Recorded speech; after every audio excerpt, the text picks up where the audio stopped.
ಸ್ವಲ್ಪ ಟೆನ್ಷನ್ ಆಗ್ತಾ ಇದೆ.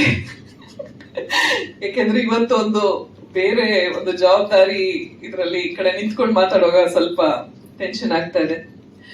ಆದ್ರೆ ಮಾಧ್ಯಮದವರು ಎಲ್ರಿಗೂ ನನ್ನ ಅನಂತ ಅನಂತ ವಂದನೆಗಳು. ನಾನು ನನ್ನ ಕೆರಿಯರ್ ಶುರು ಮಾಡಿದಾಗ್ಲಿಂದ ಇವತ್ತಿನವರೆಗೂ ಅದೇ ರೀತಿ ಪ್ರೀತಿ ಪ್ರೋತ್ಸಾಹ ಕೊಟ್ಕೊಂಡು ಬಂದಿದ್ದೀರಾ. ಈಗ ಇದೊಂದು ಚಿಕ್ಕ ಅಟೆಂಪ್ಟ್ ಟ್ರೈ ಮಾಡಿದ್ದೀನಿ.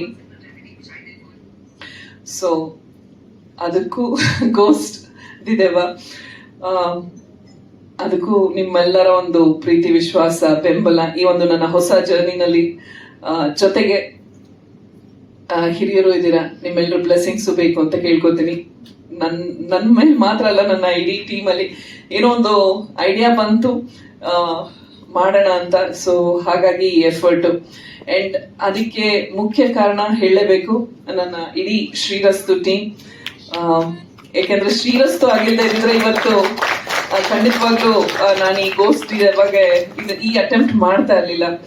So thank you Subbu, Krishna, entire team. And of course ನನ್ನ ಎಲ್ಲ ಕೋ-ಆರ್ಟಿಸ್ಟ್ಗಳು ಅಷ್ಟೇ. ಅವ್ರಗಳ ಜೊತೆ ಇರೋಷ್ಟು ಹೊತ್ತು ಒಂಥರ ಒಂದು ಹೊಸ ಹುಮ್ಮಸ್ಸು, ಹೊಸ ಹುರುಪು, ಅಂಡ್ ಯಾವಾಗ್ಲೂ ಖುಷಿಯಾಗಿರುತ್ತೆ. ಜೊತೆಗೆ ಏನಾದ್ರೂ ಮಾಡಬೇಕು ಅನ್ನೋ ಒಂದು ಎನರ್ಜಿ ಕ್ರಿಯೇಟ್ ಆಗುತ್ತೆ, ಆ ಒಂದು ಪಾಸಿಟಿವಿಟಿ. ಸೊ ಥ್ಯಾಂಕ್ ಯು ಎಲ್ರಿಗೂ. ಮತ್ತೊಮ್ಮೆ ಮಾಧ್ಯಮದವ್ರು ಎಲ್ರಿಗೂ ನನ್ನ ಧನ್ಯವಾದಗಳು.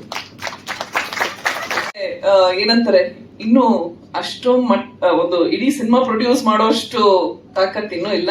ಈಗೇನೋ ಚಿಕ್ಕದಾಗಿ ಶುರು ಮಾಡಿದೀನಿ, ನೋಡೋಣ. ನಾನು ಆಗ್ಲೇ ಹೇಳ್ದಂಗೆ ನಿಮ್ಮೆಲ್ಲರ ಬೆಂಬಲ, ಜೊತೆಗೆ ನಮ್ಮ ಕರ್ನಾಟಕದ ಅಭಿಮಾನಿಗಳು ಅವ್ರು ಹೇಗೆ ಪ್ರೋತ್ಸಾಹ ಕೊಡ್ತಾರೆ, ಇದುವರೆಗೂ ಪ್ರೋತ್ಸಾಹ ಕೊಟ್ಟಿದ್ದಾರೆ. ಆದ್ರೆ ಈಗ ಈ ಒಂದು ಜರ್ನಿಗೆ ಯಾವ ರೀತಿ ರೆಸ್ಪಾನ್ಸ್ ಸಿಗತ್ತೆ ಅದ್ರ ಮೇಲೆ ಡಿಪೆಂಡ್ ಆಗುತ್ತೆ. ಬಟ್ ಡೆಫಿನೆಟ್ಲಿ ಆಸೆ ಅಂತೂ ಇದೆ, ಒಳ್ಳೊಳ್ಳೆ ಕಂಟೆಂಟ್ ಇರೋಂತ ಶಾರ್ಟ್ ಮೂವಿನೋ ಯಾವ್ದಾದ್ರು ಆಗಿರ್ಬೋದು. ಬಟ್ ಈ ಚಿತ್ರರಂಗ ನನಗೆ ಒಂದು ಜೀವನ ಕಟ್ಕೊಟ್ಟಿದೆ, ಹಾಗೆ ಅದಕ್ಕೆ ಏನಾದ್ರೂ ಒಂದು ಚಿಕ್ಕ ಮಟ್ಟದಲ್ಲಿ ಒಂದು ಸೇವೆ ಸಲ್ಲಿಸ್ಬೇಕು ಅನ್ನೋದೊಂದು ಆಸೆ ಇದೆ.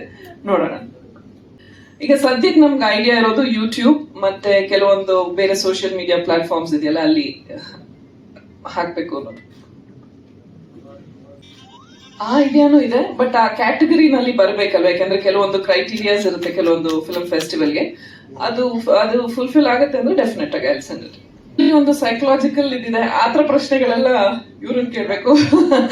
ಸೊ ಎಕ್ಸ್ಪ್ಲೈನ್ ಮಾಡ್ತಾರೆ ಅವರು. ನನಗೆ ಕತೆ ಹೇಳಿದಾಗ ನನ್ಗೆ ಇಷ್ಟ ಆಗಿತ್ತು, ಅದು ಇಟ್ಸ್ ಸೈಕಲಾಜಿಕಲ್ ಥ್ರಿಲ್ಲರ್ ಆದ್ರೂ ಅದ್ರ ಹಿಂದೆ ತುಂಬಾ ಒಂದು ಡೀಪ್ ಮೀನಿಂಗ್ ಇದೆ. ಸೊ ಹಾಗಾಗಿ ನನ್ಗೆ ಇಷ್ಟ ಆಯ್ತು. ಯಾಕೆಂದ್ರೆ ನಾನು ಆಗ್ಲೇ ಹೇಳ್ದಂಗೆ ಕಾಂಟೆಂಟ್ ಚೆನ್ನಾಗಿರ್ಬೇಕು, ಒಂದು ಎಮೋಷನಲ್, ಯಾವ್ದೋ ಒಂದು ಎಮೋಷನ್ಸ್ ರಿಯಾಕ್ಟ್ ಆಗ್ಬೇಕಲ್ವಾ. ನಾವು ನೋಡಿದಾಗ ನಮ್ಗಲ್ಲಿ ಒಂದು ಎಮೋಷನ್ ಬರ್ಬೇಕು. ಅದು ಭಯ ಇರ್ಬೋದು, ಖುಷಿ ಇರ್ಬೋದು, ನಗು, ಅಳು, ಏನೇ ಆಗಿರ್ಬೋದು.